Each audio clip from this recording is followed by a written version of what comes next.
Aquarius. Aquarius. Ooh, oh dear. Okay, strength. You're just gonna sit there the whole time and look at me like that gorgeous face. Look at gorgeous face. Okay, strength. Aquarius. Okay, so we've got strength, the Four of Cups, the Ten of Wands, and the King of Swords. Oh, I feel like you could have done with seeing Niles' face there. I feel like that could have cheered you up, because this energy seems like quite challenging. You know, the strength is encouraging you to tame that wild beast within, and what I mean by that is that part of us, because we've all got it. We've all got this part of us that can be snappy sometimes and can be aggressive and annoyed, and but this is the potency for strength energy. It's always pictured with a lion, because that's representative of this like inner beastality, that like if we don't learn how to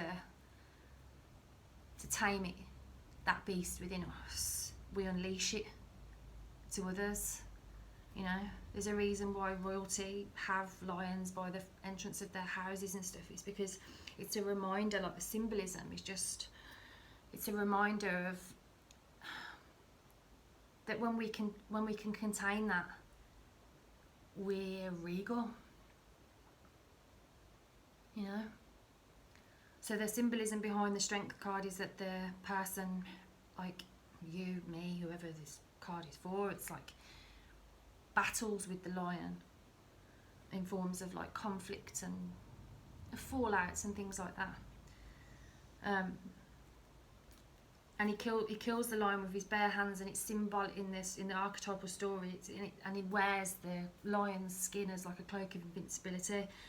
So like the symbolism is like when you overcome and tame that inner beast within you. And really it's about having a healthy ego. That's what it is, because we've all got an ego. We need an ego. We need, oh, I am so and so. But really, we're more than our skin. We're more than our clothes. We're more than our home. We're more than our feelings, our mind. We're limitless beings, and our emotions are like this part, like a small part of us in the grand scheme of things, you know. So I feel like you've been letting your emotions kind of build up, and some of you could have been like quite lashing out, and really it's a sign that it's just got a bit too much, really. It's like you need an avenue to express that, you know, because we all get annoyed. Like I get annoyed, like we all get annoyed, but it's like we've got to do something with that energy. Like we can't just sit there and keep being annoyed. Like we have to either journal about it, or I love to jump on my trampoline. It's one of my favourite things to do when I'm angry. It's like a minute of doing that and I'm feeling better. And sometimes just like this is one of the best things you can do when you feel angry. It's like I do this in the shower sometimes, because it's a way to it looks like I'm raving, doesn't it? It's a way to like seal your energy, like your auric field. It's a protective thing, you know. So that's a nice practice that I do in the shower, all around me. Not in the street, obviously. But it's like you've been letting things get to you too much, and I think this is why I was saying, you know, like you need to find ways to get that aggression out and to get that frustration out, because we all have it. It's just having that, finding a way to channel it into something, you know, whether it be through art, dance, singing, shouting. You know, like I highly recommend primal screaming. If you haven't tried that, oh my god, it's amazing. Like you scream from your womb, you scream from your feet, and just let it all out, and it's like rah!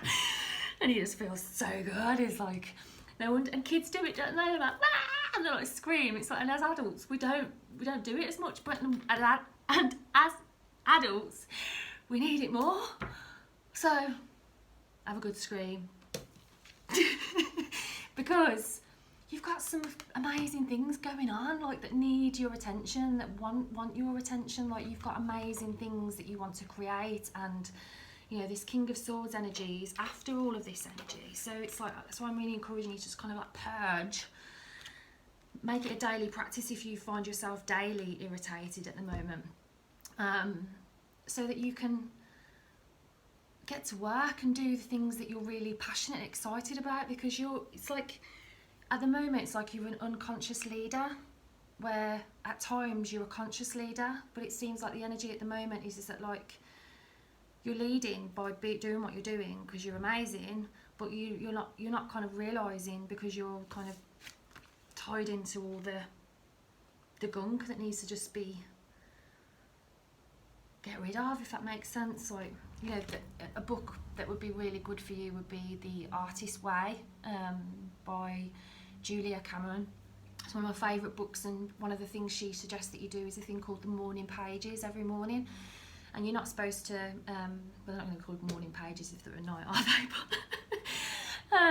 Okay, but yeah, she encourages you to write like 2-3 pages every morning, and not think about what you're writing, literally just like get it out, like just, and then not look at it again. Like, you can throw it away if you want to, or store it away in a drawer, but the idea is that whatever you jot down in those 2 to 3 pages, it's all the crap that gets in the way of you being this King of Swords leader, boss babe, boss king person. You know, you've got some exceptional ideas, exceptional things that are really fulfilling for you. It'd be a real shame to kind of to choose to remain stuck here when really this can be like the fuel for this, you know, for the King of Swords energy, for you to, you know, become a leader and be like, right, this is what I'm doing, this is how much I want to make, this is where I'm going to be. You know, it's clear, decisive action, confident action, because you've battled that beast within, and now, I mean, that the King of Swords energy, he's emotional, but he's powerful, because he's like the Strength card, he's overcome that kind of battle within, so he's able to feel anger, but not let it kind of make him feel stuck or frustrated. It's like he uses it for something, you know. The term anti-fragility is just coming up here for you now, Aquarius, in terms of like, we use the things that would usually make us fragile to feel stronger. Like, research it, anti-fragility, you'd love it.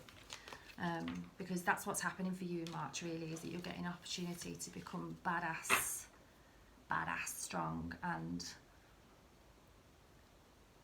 believe in yourself in a way that you haven't before. So I'm excited for you about March. Just take it easy on yourself, and I'm sending you so much love.